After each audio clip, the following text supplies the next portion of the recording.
University మంచి భవిష్యత్తు కోసం తెలుగు విద్యార్థులు ఇష్టపడే యూనివర్సిటీ. కాల్ 9059052378 9059052379.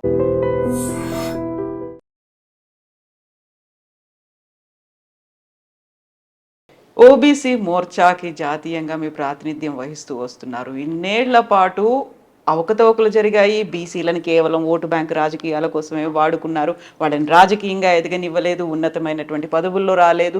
ఆ తర్వాత వాళ్ళకి ఆర్థిక స్థితిగతులు మెరుగుపరచడానికి ఇంకేదో ప్రత్యామ్నాయాలు చేశారు తప్ప వాళ్ళకి బలమైనటువంటి ఒక వనరుని కల్పించలేకపోయారు. ఇవన్నీ కూడా ఆరోపణలు, అపవాదులు అనేవి ఉన్నాయి కదా. యాజ్ ఏ ఒక బీసీ బిడ్డగా మీరు కూడా ప్రశ్నించారు, ఆ తర్వాత పోరాటాలు చేశారు. అయినప్పటికీ కూడా ఇంత ఆలస్యమైందే అంటే ఇవన్నీ ఆరోపణల్ని ఎలా చూస్తే వాళ్ళ పాపాలు ఇవాళ ప్రక్షాళన జరుగుతూ ఉన్నాయి. చదువుకునే దానికి అవకాశాలు మీరు కల్పించలేదు. ఇప్పుడిప్పుడే చదువుకొని ఎదుగుతున్నారు కాబట్టి అవకాశాలు వస్తున్నాయి. సమయం పడుతుంది. వారు కనీసం గ్రాడ్యుయేట్ కావాలా, గ్రాడ్యుయేట్ తర్వాత రావాలి. ఇప్పుడిప్పుడు వాళ్ళు ఉన్నత స్థాయికి వస్తాను. మోదీ గారు వారు పెట్టిన వెల్ఫేర్ స్కీమ్స్ వాళ్ళ మాదిరిగా ఈ బోగస్ గ్యారెంటీలు కాదు, 420 హామీలు కాదు. ఇవాళ మోదీ గారి స్కీమ్స్ ఏంటంటే వాళ్ళని సశక్తీకరణ చేయడం, వాళ్ళను ఫైనాన్షియల్గా స్ట్రెంగ్తెన్ చేయడం. అది మహిళలైనా, బీసీలైనా, ఎస్సీలైనా, స్టిల్ స్టాండప్ ఇండియా పేరు మీద వాళ్ళకు పారిశ్రామికవేత్తలు తయారు bank loan, every bank should give loan, extend loan to SC, STR women. బీసీల కోసం విశ్వకర్మ, ప్రధానమంత్రి వెంచర్ క్యాపిటల్ ఫండ్, ఈ రకమైన కార్యక్రమాలు, పథకాలు పెట్టి ఇప్పుడిప్పుడే వాళ్ళందరినీ కూడా పైకి తీసుకొస్తూ ఉంటే వాళ్ళు కూడా ఇప్పుడు చైతన్యం అవుతూ ఆ రకంగా ముందుకు పోతూ ఉంటే రాజకీయాల్లో కూడా రాణిస్తూ ఉన్నారు, ఉన్నత పదవుల్లో వస్తూ ఉన్నారు.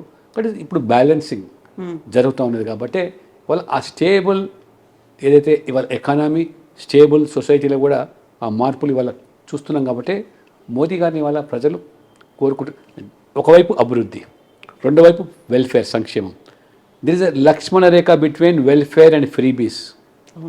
ఆ గీత దాటకుండా చేస్తున్నాడు. మీరు ఎంతసేపు అసెట్ క్రియేట్ చేయకుండా ఉన్న ఆస్తులను కూడా పంచుకుంటూ పోతూ ఉన్న పంచ కూడా ఓడిపోయే పరిస్థితి మీరు తీసుకొస్తూ ఉంటే ఇవాళ ఆస్తులు అసెట్స్ క్రియేట్ చేస్తూ స్ట్రెంగ్తెన్ చేస్తూ వాళ్ళని పటిష్టం చేస్తూ ఆర్థికంగా సహాయం అందిస్తూ ఇవాళ చిన్న వ్యాపారులు, వీధి వ్యాపారులు మొదలుకుంటే PM Svanidhi, Mudra, stand up India, ఇన్ని కార్యక్రమాలు ఆ రకంగా ఆర్థిక సహాయం చేస్తూ ఎవరికి దిక్కు లేని వారికి నేనే దిక్కు, నేనే కొలాటరల్ సెక్రటరీ అని బ్యాంకులకు పూడ్చి మోదీ గారు స్వయంగా కొన్ని కోట్ల మందిని ఇవాళ ఆదుకుంటా ఉన్నారు. ఇవాళ కొత్తగా బ్యాంకులో ఖాతాలు తెరవాలి పేదవాళ్ళు, ఎందుకు బ్యాంకులు వాళ్ళకి అందుబాటులో రాకూడదని రాగానే వారు బ్యాంక్ ఆఫీసర్లను పేదల ముంగిట్లోకి పరిగెత్తిస్తే 55 కోట్ల మంది కొత్తగా బ్యాంక్ ఖాతాలు తెరిస్తే జీరో బ్యాలెన్స్తో 30 lakh crores ఇవాళ వెల్ఫేర్ స్కీమ్స్ కింద నేరుగా వాళ్ళ బ్యాంక్ ఖాతాలకు చేరిపోయినాయి. ఎక్కడ దళారీ లేదు, లంచం లేదు. ఇదే రాజీవ్ గాంధీ గారు ప్రధానమంత్రి వారే స్వయంగా చెప్పారు, मैं दिल्ली से 100 रुपये गरीब के हित के लिए जब बेचता हूँ तो 15 रुपये उनको पहुँचता था, 85 रुपये दलारी के जेब में जाता था. ये था आपका शासन, ये था आपका ये प्रशासन. Modi zero tolerance corruption. Can you imagine? 30 lakh crores straight away went into that poor bank accounts, people accounts. అయితే లక్ష్మణ్ గారు, ఇక్కడ బ్యాంక్ అకౌంట్లు, ఇవన్నీ బడ్జెట్ల గురించి, ఖజానా గురించి చెప్తున్నప్పుడు వెరీ రీసెంట్గా బీఆర్ఎస్ పార్టీ తన 25వ ఆవిర్భావ దినోత్సవాన్ని జరుపుకుంది. కేసీఆర్ అటు కాంగ్రెస్ సర్కార్ని లేకపోతే కాంగ్రెస్ పార్టీని, తెలంగాణలో ఉన్నటువంటి కాంగ్రెస్ ప్రభుత్వాన్ని అన్నారు తప్ప బీజేపీని ఏమీ అనలేదు. ఎక్సెప్ట్ 2 మాటలు, 11 ఏళ్లలో 11 రూపాయలు ఇవ్వలేదు అనే ఒక మాటతో పాటుగా ఆపరేషన్ ఖగార్ను ఆప్ చేయాలి, దానికోసం తీర్మానం చేసి పంపిస్తామని అంతసేపు మాట్లాడి ఆల్మోస్ట్ గంటలో మాట్లాడినంతలో 55 నిమిషాలు కాంగ్రెస్ పార్టీ గురించి మాట్లాడి కేవలం 5 నిమిషాల్లో ఈ 2 అంశాల్లోనే ముగించేశారు. అంటే ఒప్పందం ఉందా, ఫ్రెండ్షిప్ ఉందా, ఎందుకని మీ గురించి మాట్లాడలేదు? 100% కరెక్ట్. ఒప్పందం ఉంది, కాంగ్రెస్తో ఒప్పందం ఉంది. వాళ్ళకి ఒకరినొకరు తిట్టుకొని మనం మాత్రమే ప్రజల ముందు కనబడాలా, బీజేపీని బిలిటీలు చేసి బీజేపీ లేదని చూపించేటువంటి మీరు ఎన్ని కుట్రలు బనినా, ఎందుకంటే వీళ్ళని ఆడించేది అంతా కూడా మజ్లిస్ పార్టీ అనేది తెలంగాణలో ప్రజలకు తెలిసింది.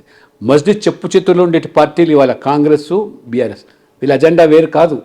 మొన్న స్వయంగా మీరు చూశారు, మజ్లిస్ లోకల్ బాడీ ఎలక్షన్స్ హైదరాబాద్లో ఎమ్మెల్సీ ఎన్నిక జరిగితే కాంగ్రెస్ అభ్యర్థి పెట్టారు మజ్లిస్కి పోటీగా, టీఆర్ఎస్ ఏమో ఎన్నికలు బహిష్కరించని అంటారు. అంటే వీళ్ళకి రాజ్యాంగం పట్ల ఉన్న నమ్మకం.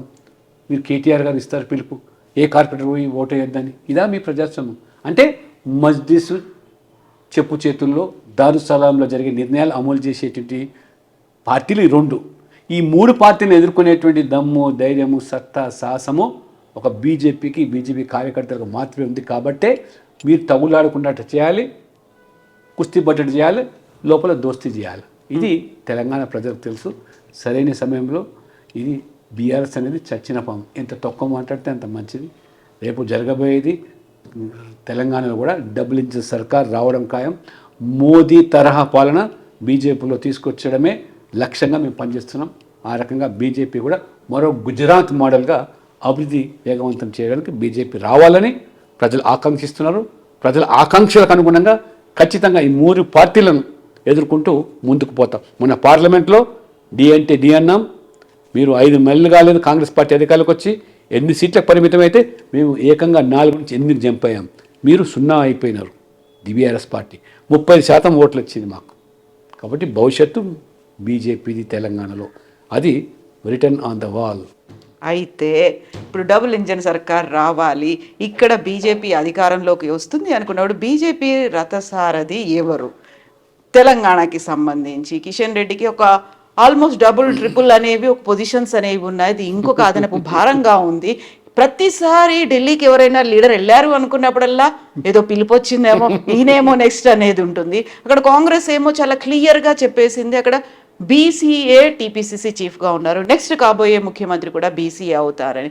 బీజేపీ ఏంటి అసలు, ఎక్కడుంది, ఏ స్టాండ్ ఉంది, ఎవరిని అభ్యర్థి, ఎవరిని అధ్యక్షుడిగా చేస్తున్నారు అంటే? నేను నేషనల్ రిటర్నింగ్ ఆఫీసర్ అమ్మా.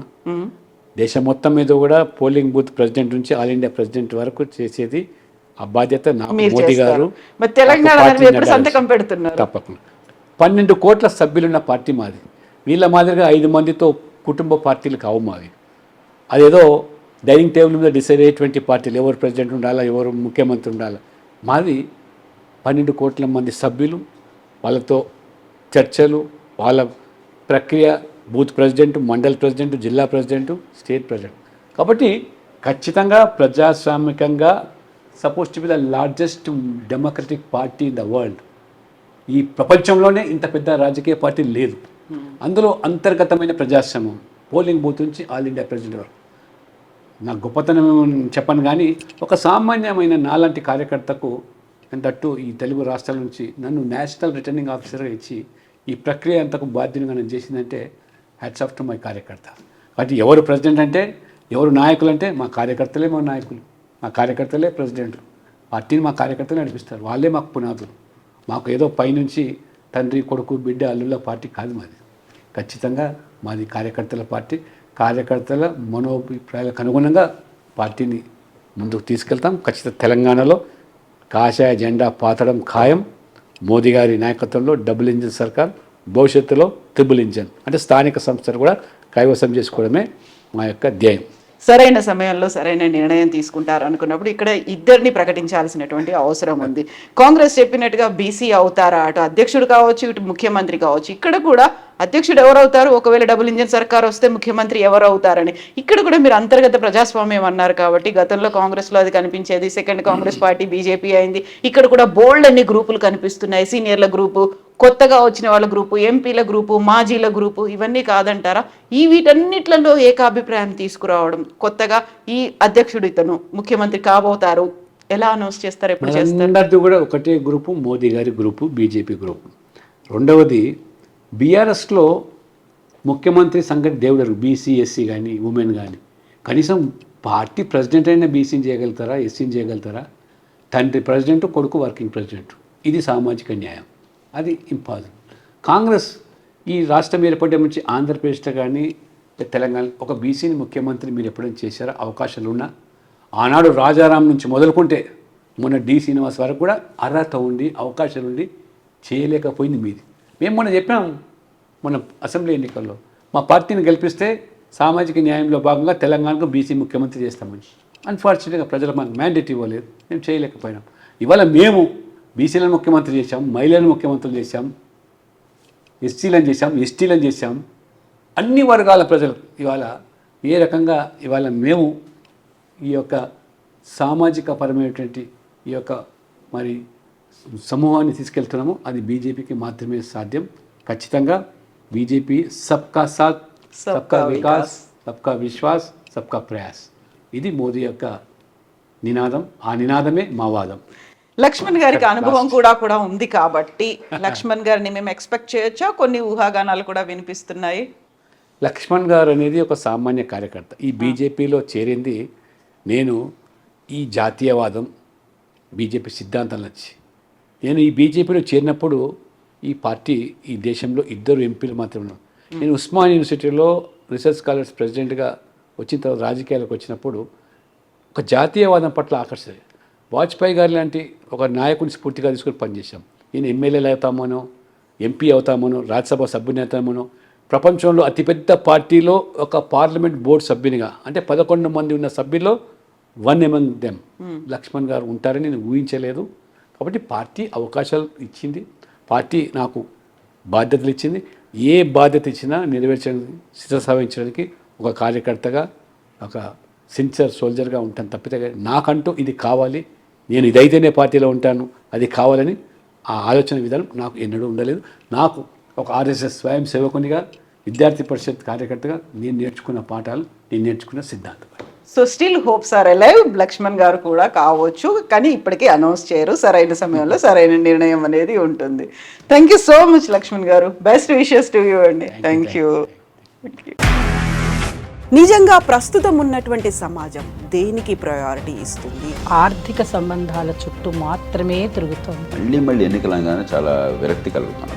మంచి అనిపిస్తుంది కదా, లేడీస్ కూడా ఛాలెంజింగ్ జాబ్స్ చేసినప్పుడు చాలా బాగుంటది. ట్రాఫిక్ అసిస్టెంట్స్ గా నియమించిన ట్రాన్స్జెండర్స్ అందరితో సాల్యూట్ చేయించుకుంటున్నారు. ఫుడ్ డెలివరీ ఇవ్వటానికి వెళ్ళినటువంటి డెలివరీ బాయ్ అనిల్ పై కళ్ళ ముందు